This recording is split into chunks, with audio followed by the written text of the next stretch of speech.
In response to GenAI, particularly ChatGPT bursting on the scene, what did the higher education sector do, particularly in mind of the risks to academic integrity and the forms of assessment? I mean, there was a strong sense of, that don't panic, and let's not react too quickly. But gradually, various professional bodies and organisations have released guidance on the way that we could think about in integrating and dealing with the rise of Gen AI and its impact on assessment work, particularly. So the Quality Assurance Agency have now released two briefings.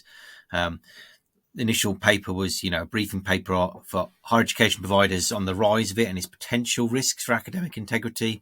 They've now released another update, which is about maintaining existing quality and standards in the ChatGPT era. The Department of Education have got their own generative artificial intelligence in education statement, which includes not just higher education, but other education levels as well.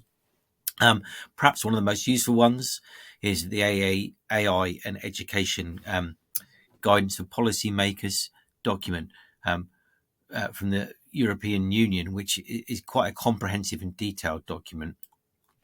It's also worth noting that JISC have their own National Centre for AI, which has a cross-university working group that is developing best practice guides and information to be shared across the sector. So there's a lot of response to it, and much of this has informed what we're going to talk about in terms of the next couple of slides. So I think probably the first kind of real focus for this work is about promoting academic integrity. So here the focus is really about emphasising student learning. So making sure students understand that they miss out on developing lots of key skills like particularly critical thinking, evidence evaluation, and even academic writing if they rely on the use of AI tools, or perhaps I should say the uncritical use of AI tools. I mean, in a way, this is nothing new. There are other ways that students could bypass academic integrity already. I mean, that's why universities have academic misconduct regulations. But perhaps they need to be refocused with Gen AI included as specific examples. And I think institutions are also being encouraged to extend their existing, digital literacy strategies to encompass things like AI literacy. As in all tools, the skill comes in how you use it properly, and certainly things like prompt generation or function generation are a skill that needs to be fine-tuned. I think we should double down and increase our, the value of integrity in how we communicate it with students. Very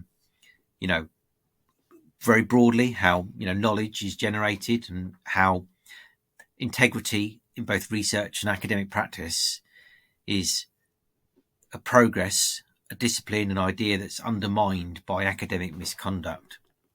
And by doing so, it'll help them understand the very foundations of their discipline and what constitutes academic misconduct and the consequences that can have. I think networks of support are important. So internal networks of academic integrity support, which may already exist, but maybe need to be refocused.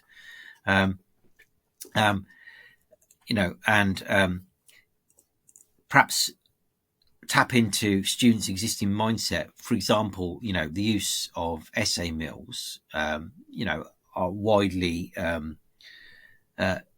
understood by students to be a form of cheating, and they're opposed to them, research tells us. So, they see it as malpractice and a threat to the value of their own qualifications.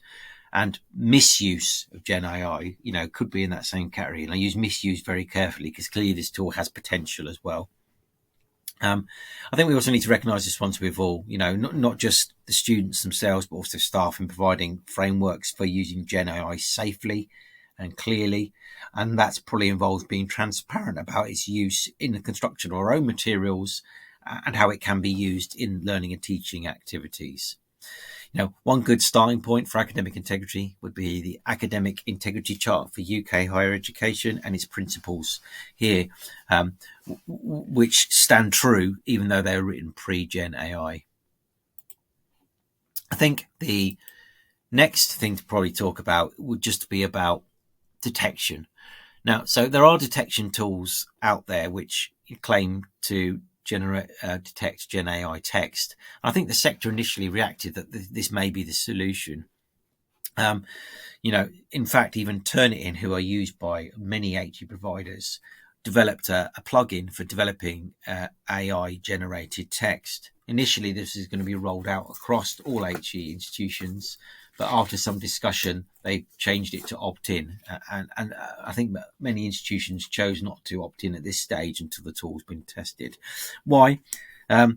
Because of the false positives and false negatives that it can generate. It's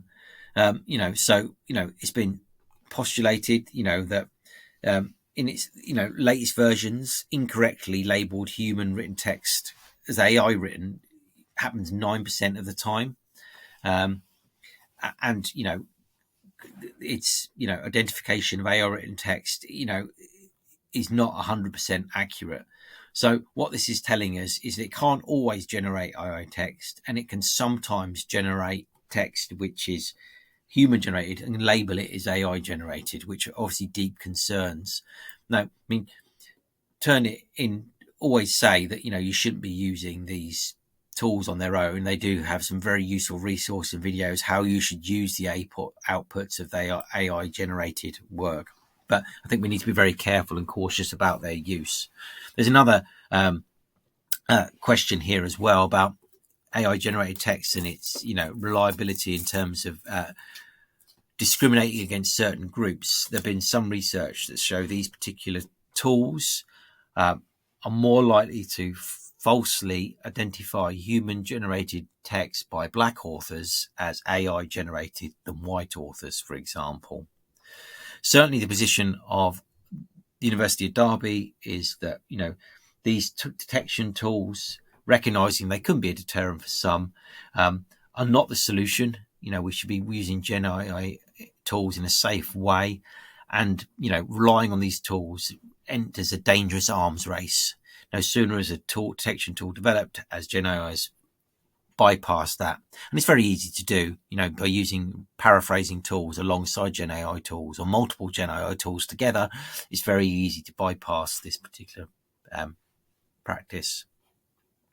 The next thing we'll probably talk about, preserving the integrity of current and future assessment.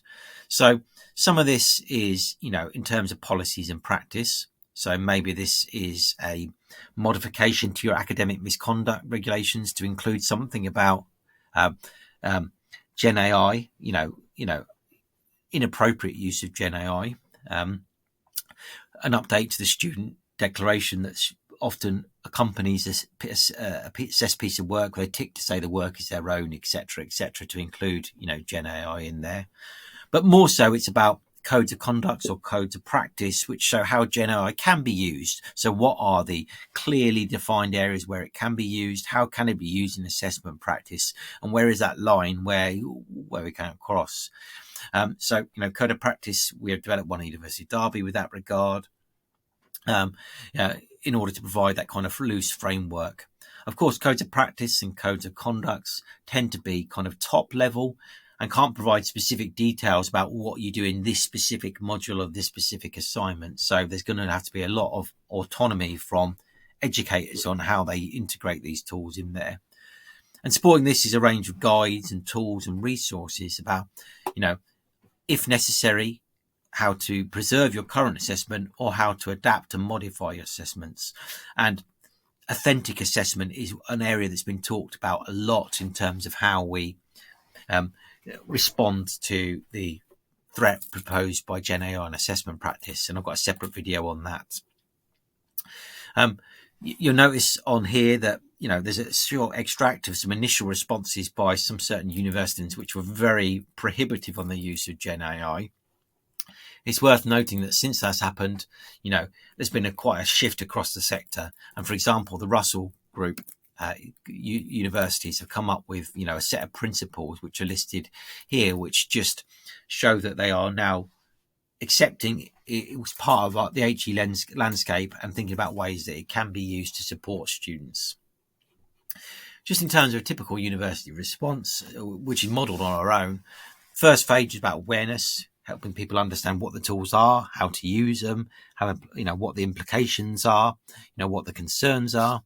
The second step is about integration, development of codes of practice, the acceptance and use of them, by staff and students as part of normal business. And the third step will be about enhancement, ways to, tackle some of those thorny problems that are pervasive across our education using these tools. And one that's been talked about quite a bit is the awarding gap between black and white students and this potential use of GenAI tools in that regard.